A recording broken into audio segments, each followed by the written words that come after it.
Hey, what is going on, guys? RvzStealth here, and in today's video we're going to be breaking down the new strong and weak picks for patch 10.11, so taking a look at all the changes and discussing how those changes will affect the champion's placement in the meta for this coming patch. Alright, so if we start off with the champions getting buffed here, Fiddlesticks is getting two different buffs, and it's kind of odd considering he's actually one of the best junglers right now in 10.10, so I really don't know why they're buffing him. They're pretty small buffs for the most part, but the fact he's actually getting buffed is going to mean that he's probably going to be one of the best junglers now in 10.11, so if you want to pick up a freeload jungler for this coming patch, then I would definitely recommend Fiddlesticks. He will now terrify enemies when casting if posed as an effigy, so it's a nice quality of life change here to Fiddle. His W damage to minions is also going to be increased from 40% up to 60%. So like I said, they're not the biggest changes in the world by any means, but they do make him stronger, and look to pick this champion up in the jungle if you are looking to climb for 10.11. Next here for Gangplank is attack speed ratio being increased from 0.658 up to 0.69, so this change is a small buff. It's not really going to do much overall for Gangplank. He's a B/A tier pick right now in 10.10, depending on the elo, depending on how good you are at the champion, and I don't feel like that really changes too much here for 10.11.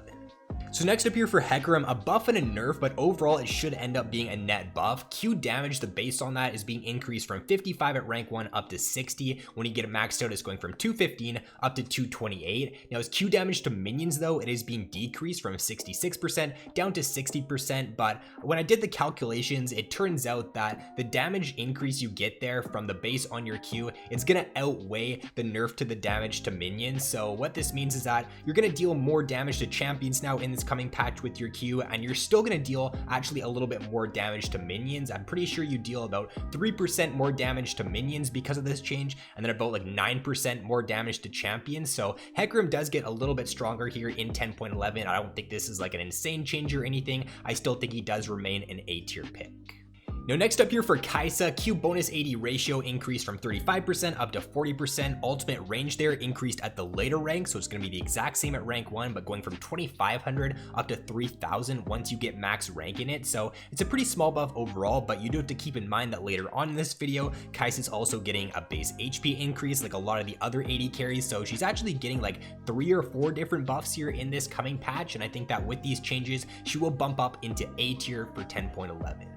Now next up here for Lux, she's getting an E slow duration going from 0.25 up to 1 second. Now this is actually pretty big for certain situations. Say for example, if your jungler's ganking you in the early game and you land an E on the opponent, that extra 0.75 seconds of slow can make the difference in a lot of situations for your jungler to just close the gap, get closer, get onto the opponent, or for them to much easier line up a skill shot. So I think this change is actually going to be somewhat significant for Lux here in 10.11. I think that for support right now, she's like a B/A tier pick. She could bump up into A tier with this change for this coming patch. I don't think it's going to like make her an S tier pick or anything. She's not going to be suddenly a super OP support pick, but it's a nice change nonetheless. And I think for mid, she's going to be a pretty good A tier pick. For support, B/A tier.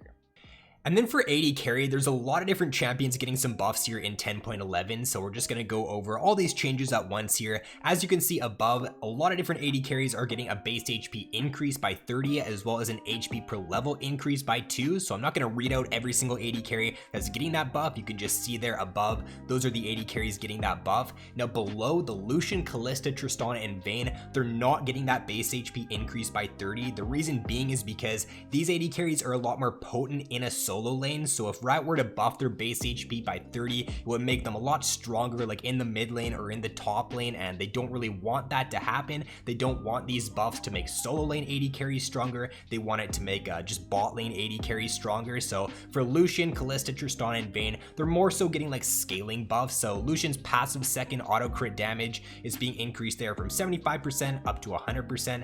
Kalista W passive damage increased from 10 to 18% up to 14 to 18%. Tristana is getting probably the smallest buff here out of all these. Her attack speed ratio increased from 0.656 up to 0.679, and then for Vayne there, Q bonus AD ratio increased from 50 to 70% up to 60 to 80%.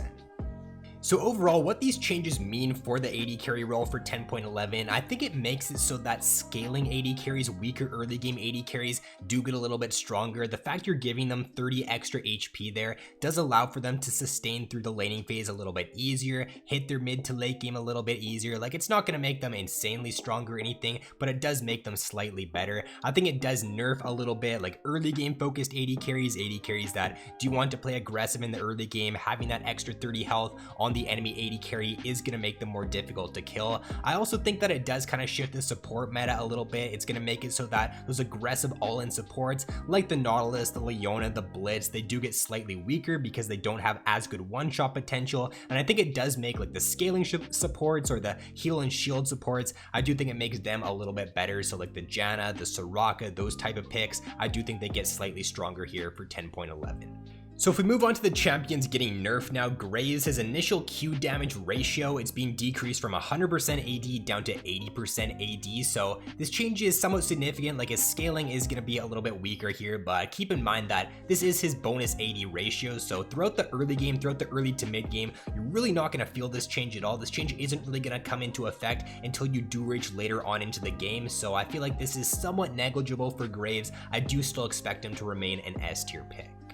So next up here for Janna, W damage is being decreased from 55 to 195 down to 55 to 175. So you're losing 20 damage there at max rank. It's going to be the exact same though at rank 1 in it. So kind of similar to the Graves change, this is more so of a scaling nerf. It's a more so mid to late game nerf to Janna, and it's not really going to affect her too much in the early game. So I think that if they were to nerf the damage on her W in the earlier ranks, if they nerfed it at rank 1 there, I could see her moving down into A tier. But with this nerf here, I just don't see it being enough to drop her out of S tier. Now next up here for Syndra, E cooldown is being increased on that from 16 seconds at rank 1 up to 18, and once you get it maxed out, 12 to 14, so it's just a 2-second increase there at every single rank in it. I think this change is somewhat significant, like in certain matchups to where you can just look to jump on Syndra, punish her whenever that cooldown or whenever this ability is down. Those matchups do get a little bit more harder for you in this coming patch. So for example, like the Echo matchup, whenever Syndra E is down, like you can look to jump on Syndra, you can look to trade with her pretty easily. So that extra 2-second window you now have like as the Echo can be pretty nice here for 10.11. I don't think it's really going to shift Syndra's power too much though. I feel like it's not going to drop her down like into B tier or anything. She should still remain an A tier pick. And then for Talon, he's getting a couple more nerfs here in 10.11. He was nerfed a couple patches back, but those changes really didn't drop him down in power too much. He's still a very strong pick at the moment here in 10.10, so they're nerfing him again here for this coming patch. Q mana cost is being increased from 30 up to 40, so it's a 10 mana increase there. Might not seem like the biggest change, but considering it's only a 30 mana cost spell, being increased by 10 mana is somewhat significant. Q healing on a kill is being decreased there as well, going from 20 down to 10. And similar to the previous change there, might not seem like the biggest change, but it is being halved. It's going from 20 down to 10. So in the early game, this does cut down on your sustain throughout the laning phase a little bit, makes you a little bit more vulnerable in the laning phase. So depending on the elo, Talon is going to drop down for next patch. I think that for the higher elos, he does still remain an S tier pick, but for the lower elos, I do expect him to drop down into A tier. And then lastly here to round it out, you got Zeal items with a movement speed increase by 2%. So I'm pretty sure every Zeal item in the game has 5% movement speed at the moment besides Phantom Dancer. Phantom Dancer does have 7% movement speed, so it's going to be buffed up to 9%. All other Zeal items are going to be going from 5% up to 7% for this coming patch. So it does make AD carries a little bit more mobile. It makes it so that they're a little bit less vulnerable to dive champions. They have a bit better kiting potential for this coming patch here. So I don't think it's a crazy big change or anything. It's not going to make AD carries busted for 10.11, but it is a nice small change nonetheless. It's also a small buff to other champions in different roles too that do go for Zeal items. So I guess Yasuo, small indirect buff to him here. You got Tryndamere, who does sometimes build crit, although I'm pretty sure most Tryndamere players right now don't actually go for a Zeal item in their core build. I could be mistaken on that, but I'm pretty sure the core build for Tryndamere players right now doesn't actually involve a Zeal item. But any other champion that really builds Zeal or builds a Zeal item for this coming patch does get a small indirect buff.